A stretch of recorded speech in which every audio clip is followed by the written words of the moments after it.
Welcome back, everyone, to OpenLine. Talking with elder law attorney Barbara McGinnis. Basically, are you caring for a loved one? And if so, how do you pay for it? How do you plan for it? What sort of steps do we need to be taking?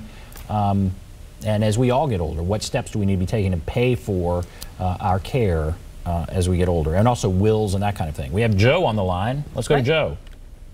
Joe, hello. Thanks for calling. Yes, sir. Go right ahead. My wife fell on the 15th of this month and broke her hip. I'm sorry. And she has dementia. I admitted her to the hospital. We have Blue Cross and Blue Shield. Okay, they cared for her for so many days and had to put her in a rest home, or what you might call rest home. She was supposed to receive therapy. Okay, they couldn't handle her, so they moved her to a hospital in Sparta, and now her time or insurance runs out on the 8th of January. Okay, how do I go about getting help from TennCare to help the cost of getting her in a nursing home? Right. So that's a great setup for just talking about the process itself. And Thank you, Joe. Yeah, thanks, Joe. Do you have a bill? I mean, do you know how much it's going to cost at this point, or not? You don't have a bill, right? No, sir. No. Okay. All right. Well, let's talk about it. Thank you, Joe. All right. So from that point of transfer, when they're getting ready, they know that they have an anticipated date of discharge. Obviously, hospitals, acute rehab, or even skilled rehab facilities or temporary places that will receive real specialized care. And then transitioning her to her next level of care that she's going to need, custodial long-term care or a nursing home. He needs to ask the social worker to recommend get her in a facility that's near him so that he will be able to still be her care manager, care advocate, and see her on a regular basis. Transfer her to a facility that will accept a TennCare benefit. It's important that he transfer her actually before the end of her skilled rehab. That's one of those little tips of the trade kind of thing. If you transfer while you're still receiving skilled services, it smooths the way for a transfer.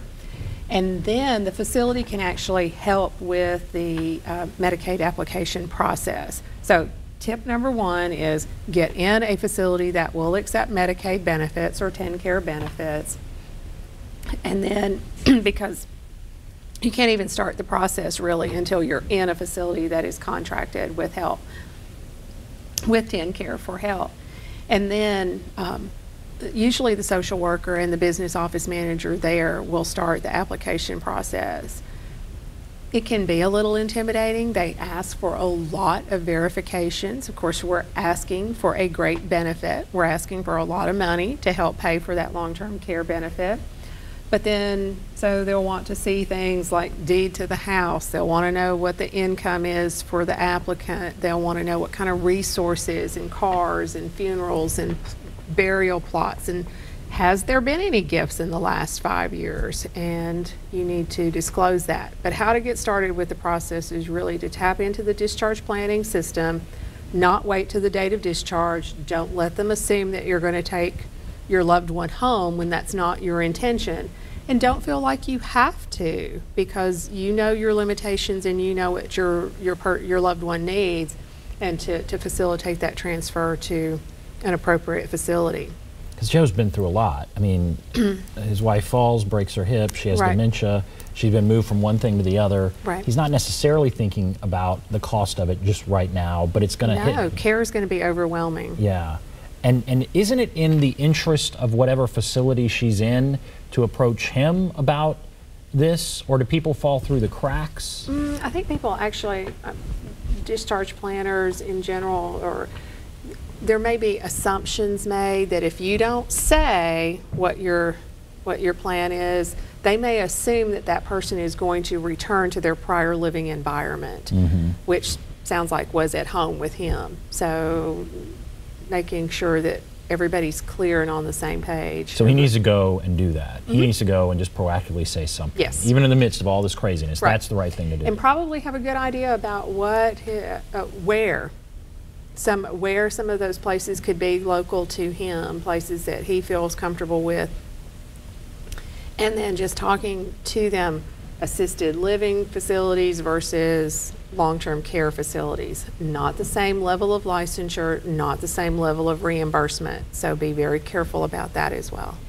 I mean, what do you think would be better for somebody in that position? Well, I mean, obviously It's hard to diagnose over the we don't phone. really know what all her functional needs would be, but you can assume that they would be considerable. Yeah, it sounds like it. So getting advice from the discharge planner about that, but perhaps transitioning back to a skilled rehab facility so that a safe transfer can be made. A big thing people have issues with is navigating Medicare, right? Absolutely. And you help with that. We do. We have a full-time Medicare specialist But on staff. lay out how difficult it is. I mean, what are people facing? Well, some of the issues, of course, the initial enrollment. If you're that 65-year-old that you're enrolling for Medicare for the first time, sometimes that can be complicated because a lot of 65-year-olds are still working. They're still actively full-time employed. So they may miss that enrollment period thinking they have complete coverage. So there could be some issues with that needs to be, and they could have long-term penalty effects if you don't enroll in A, B, and D at the right times, okay? So you need to make sure you get that right. But the other thing, older people that are on Medicare, each year we go through a period of time of open enrollment. That's a great time to review your Part D benefits, which look at medications. How do your drug costs get paid for? And even if your medicines don't change, the formulary under your Part D insurance provider could change. So it needs to be reviewed each year. Our Medicare specialist has helped our clients save thousands of dollars in this open enrollment period by just aggressively reviewing Part D plans. Currently, we're in an open enrollment period for Medicare Advantage plans. So Medicare Advantage plans are locally, there are things like Cigna HealthSpring, there's a Blue Cross Blue Shield lots of Blue Cross Blue Shield products. They're Medicare plans that are managed by a private insurance company. So you get at least the same coverage you do with traditional Medicare, and perhaps even more. They entice you with certain vision plans, dental plans, maybe some additional benefits that you can manipulate in a good way. So we look at those Advantage plans. Now we're in an open enrollment through the end of March.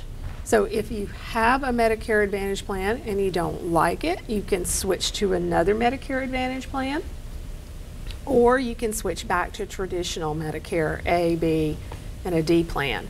The problem with switching from an Advantage plan to traditional is your gap coverage or your supplement coverage. So you have to make sure that you can get supplemental coverage because Medicare A, B, and D will not pay for everything. You're going to have high deductibles and copays, and you still need a supplement. So navigating Medicare can be a deal. And you can help with that. Yeah, we can help with that. Yeah. And even like the end date of 1/8, depending on why they have given him that sort of end date for Joe, for his wife, perhaps that's even something that could be appealed.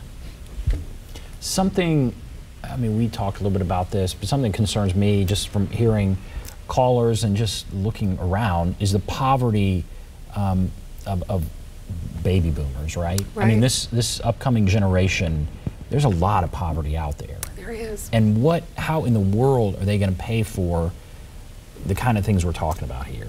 You know, what are they going to do? I don't think there's a good societal plan. I do think the onus is going to be on the individual. There's a lot of people that will be working indefinitely, regardless of the Social Security retirement age, what full retirement age is. And a lot of it's not necessarily the fault of the government and public benefits. It's not the fault of the individual in not saving well. there's a lot of jobs that just that have not paid the types of salary that has allowed for a great deal of savings to incur. Right. There are not many pensions now. No. Now it's all 401k. Yeah. And that kind of thing. If you're lucky to have a 401k. Yeah. And yeah, I think we've been through a great boom of entrepreneurial service industries, a lot of small independent contractors. If you've been lucky enough or foresightful enough that you've really hit a big boom and you've made great amounts of accumulated wealth over the time, that's one thing. But for the most people are just doing service level work and they're earning a living. They're not necessarily earning a living and enough for a nice retirement plan. Let's go to Wayne here. Hello, Wayne. Wayne, are you there? Yeah, good evening. I appreciate the time. Yes, sir. Go right ahead. I'll make this brief. It's a situation that came on me. A friend of mine called me, and he's been admitted to a VA facility. And when I went to visit with him, he explained he always wanted to get a red convertible car. And when he went out on his own and bought it, his wife said, now you can't be doing that because we need all the money we got. Now the guy's got more money than anybody I ever know. His family basically said, well, you need to sign a conservatorship and give us a power of attorney so you'll never do this again. I said, well, what are you doing here at VA? He said they admitted me into the psychiatric ward because they thought what I did was crazy. He said, now, for the last 3 weeks, they bring him a piece of paper, and if he signs it, then he can go home. And I said, well, what do you want me to do? He said, I don't know how to get out. He said, do I need a lawyer? So that's what I'm presenting to you now. What would you advise me doing to help him? I say he needs a lawyer. That sounds terrible, but I'm not a lawyer. So you can take that, but that's interesting. I'm very interested in that call. Thank you, Wayne. What do you think? Yes, sir. Well, I'm always very careful that there's more than one side to a right. story. I appreciate the friendship that Wayne stuck by his friend. So the first thing, whether it's an attorney or whether it's a social worker or however to help Wayne advocate for himself, is to find out the whole story, what's going on. There may be more than just a convertible in the picture. A power of attorney is different than a conservatorship. A power of attorney does give someone else authority to make business decisions for you, but it's predicated on you having capacity and you giving that authority away. It's also revocable. You can decide, I don't want you to be my power of attorney anymore. So as long as you have capacity and you follow the term, you can revoke the power of attorney. A conservatorship is a court proceeding. You can name who your conservator would be in your power of attorney, and then you go to court. Well, if Wayne doesn't, no, not Wayne, but Wayne's friend, right? If he doesn't think that he needs to be in a conservatorship, he goes through that court proceeding to say, I want a guardian ad litem, maybe even an attorney ad litem. Those are court-appointed attorney positions that could contest the proceeding and say, and present the friend's side of it and say, you know, I may have made a bad decision, doesn't mean I'm crazy. Now, there's going to be a lot of other factors that's going to show up in that case. And I think there have been horror movies made about this, right? Oh, I mean, so absolutely. you sign over things in, you know, good faith, and you're hoping that's the right decision, and then suddenly you find yourself locked away, and they're, you know, that's maybe what would prevent some people from even going down this road. It would scare them away from what is a good I think thing. You're right. Yeah. And should they be scared? How would you protect yourself if you're a very skeptical person? You're worried about that. You know, what would you recommend that they ask on the front end or have put in there? Well, so on the front side, making sure you choose your fiduciary wisely. That's your agent, making sure that you choose so if you don't trust the person to make good decisions, you need to be looking at someone else.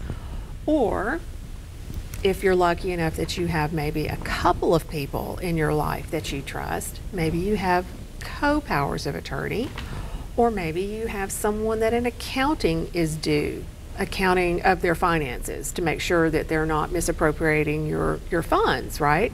So you could have the accounting made to the attorney, you could have an accounting made to a CPA, a bank officer, some other trusted advisor, maybe on a professional level that could scrutinize the use of the funds. But if you have to have an accountability thing with 2 or more appointed at the same time so that that there is some transparency Right. and a double check. So that might be, you can also limit the authority that you give. You don't have, just because the statute has, 20 things that you can give someone the authority to do, choose wisely what you want them to be able to do. Those are good ideas. Certainly, the co-power of attorney. There's a check and balance, hopefully, and then you don't have to use every one of the powers. I guess Right. Yeah, you could limit it. You can limit it. So, All right, that's very interesting. All right, we have to take a break. Okay. If you want to call in, there's a number, 615-737-PLUS, 615-737-7587. Call in with your question, comment, your situation. We'd love to hear from you. Take a break. Be back right after this.